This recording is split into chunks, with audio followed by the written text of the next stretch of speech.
So if you've never visited the Lizzie Borden House in Fall River, like myself, never been, kind of scared, property's new owner hopes that you now will go check it out. Yeah, you might get scared a little bit if you go. The infamous house is now part of U.S. Ghost Adventures, which offers tours in dozens of cities across the country. And new at 6 a.m., 12 News reporter Kate Walsh took a tour to see what is new about this age-old story.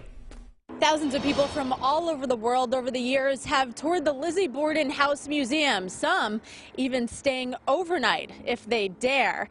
And it's partly because inside it's been preserved to how it might have been back in the 1890s when Abby and Andrew Borden were killed that hot summer day in August. Lizzie Borden took an axe. Yeah, everybody knows that rhyme. But was it actually Lizzie Borden, and was an axe actually used to kill her stepmother and father? The murder mystery haunts the city of Fall River 129 years later. I think there's just a natural appeal to this. I think people have always cared about this case. They've always been interested in this.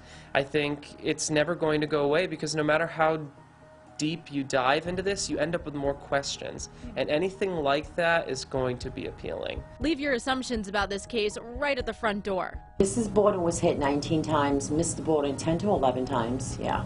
The person who wrote that little rhyme actually wrote it after the murder took place, and he lived not too far from here, so he just wanted his name in the paper and he wanted to write that little jingle. Tour guides detail out the moments before, during, and after the murders in a way that leaves you questioning who actually did it, especially if you're one of the many who claim to have been visited by spirits while staying just an hour or two or overnight at the house. Wow, I stay here, yes. I don't sleep. I like to sit up and listen and hear, and I do the ghost hunts also, yeah. So it's a lot of fun, yeah. Interesting. We get a lot of activity.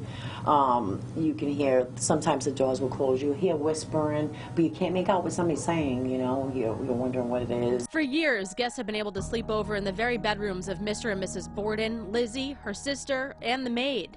But now, ghost tours extend outside the house. It's about a mile walk. It's going to bring you through some of the mill fires that have happened. This city has been plagued with, tragic fires throughout its long history. New manager Jared Robinson said they offer ghost hunts 3 times a week and would even like to have dinner parties or movie nights. We're trying to put Fall River on the map again, and I don't know many other places around here that are, getting this kind of interest. A testament to the interest around the world is this map put up in the gift shop only about a month ago. Just about every continent is, represented. Almost every single state in the United States is here. If anyone is watching from North Dakota or South Dakota, please come in, visit. Tomorrow, August 4th, marks the 129th anniversary of those infamous murders here. In Fall River, I'm Kate Walsh, 12 News.